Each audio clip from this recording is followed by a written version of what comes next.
Hello friends, welcome to my channel. ಹಾಗೆ ಇವತ್ತು drone Pratap ಅವರ ಜೀವನ ಚರಿತ್ರೆ ನೋಡಿದಾಗೆ ಡ್ರೋನ್ ಪ್ರತಾಪ್ ಅವರು ಹುಟ್ಟಿದ್ದು ಮಂಡ್ಯ ಜಿಲ್ಲೆಯ ಮಳವಳ್ಳಿ ತಾಲೂಕಿನಲ್ಲಿ. ಪ್ರತಾಪ್ ಅವರು ತಂದೆ ಸಾಮಾನ್ಯ ರೈತನಾಗಿದ್ದರು. ಪ್ರತಾಪ್ ಅವರಿಗೆ ಡ್ರೋನ್ ಪ್ರತಾಪ್ ಎಂದು ಹೆಸರು ಬರಲು ಮುಖ್ಯ ಕಾರಣ ಇವರು ತಾಜ್ಯ ವಸ್ತುಗಳಿಂದ ಸ್ವಂತ ಡ್ರೋನನ್ನು ತಯಾರು ಮಾಡುವ ಮೂಲಕ ಡ್ರೋನ್ ಪ್ರತಾಪ್ ಎಂದು ಹೆಸರು ಕರೆಯಲಾಯಿತು.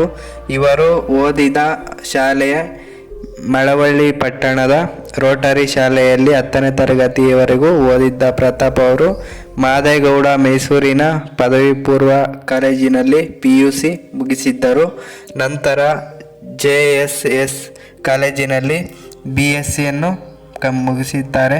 2020ನೇ ವಯಸ್ಸಿನಲ್ಲೇ ಇವರು ಹಲವಾರು ಅಂತಾರಾಷ್ಟ್ರೀಯ ಪ್ರಶಸ್ತಿಯನ್ನು ಗೆದ್ದಿದ್ದಾರೆ.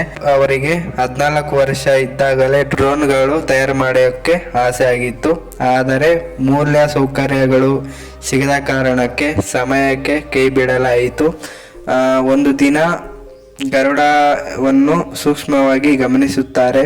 ಗರುಡವನ್ನು ನೋಡಿದ ಇವರು ನಿರ್ಧಾರ ಮಾಡಿಕೊಂತಾರೆ.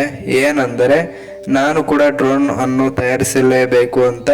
ಪ್ರತಾಪ್ ಅವರು 16 ವಯಸ್ಸಿನಲ್ಲೇ ಇದ್ದಂಗೆ ಮೊದಲ ಯಶಸ್ವಿಯಾದ ಡ್ರೋನ್ ಅನ್ನು ತಯಾರಿಸುತ್ತಾರೆ.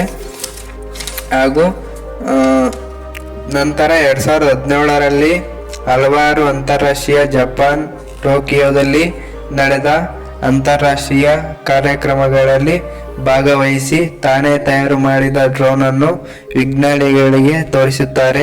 ಇದನ್ನು ನೋಡಿದ ವಿಜ್ಞಾನಿಗಳು ತಮ್ಮ ದೇಶಕ್ಕೆ ಬರಲು ಇನ್ವೈಟ್ ಮಾಡುತ್ತಾರೆ ಡ್ರೋನ್ ಪ್ರತಾಪ್ ಅವರಿಗೆ.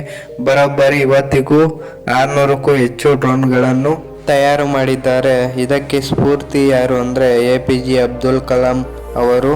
ಈಗ ಇವರು ಟ್ಯಾಲೆಂಟ್ ನೋಡಿದ DRDO ಇವರಿಗೆ ಕೆಲಸ ಕೊಟ್ಟಿದ್ದು. ಹಾಗೆ 2017ರಲ್ಲಿ 100ಕ್ಕೂ ಹೆಚ್ಚು ದೇಶಗಳ ವಿಜ್ಞಾನಿಗಳು ಭಾಗವಹಿಸಿದ್ದ ಕಾರ್ಯಕ್ರಮಕ್ಕೆ ನನಗೆ ಗೋಲ್ಡ್ ಮೆಡಲ್ ಸಿಕ್ಕಿದೆ ಎಂದು ಕನ್ನಡಿಗರಿಗೆ ಸುಳ್ಳು ಹೇಳಿರುತ್ತಾರೆ.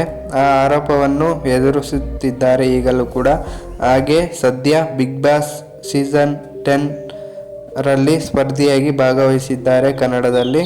ಹಾಗೆ ಬಿಗ್ ಬಾಸ್ ಸೀಸನ್ 10ನಲ್ಲಿ ಆಟದಲ್ಲಿ ಸೋತೋದ್ರೂ ಕೂಡ ಕನ್ನಡಿಗರ ಮನಸ್ಸನ್ನು ಗೆದ್ದಿದ್ದಾರೆ. 2024ರಲ್ಲಿ ಪ್ರತಾಪ್ ಅವರಿಗೆ ಇರುವ ಅಷ್ಟು ಇಷ್ಟು ಅಲ್ಲ.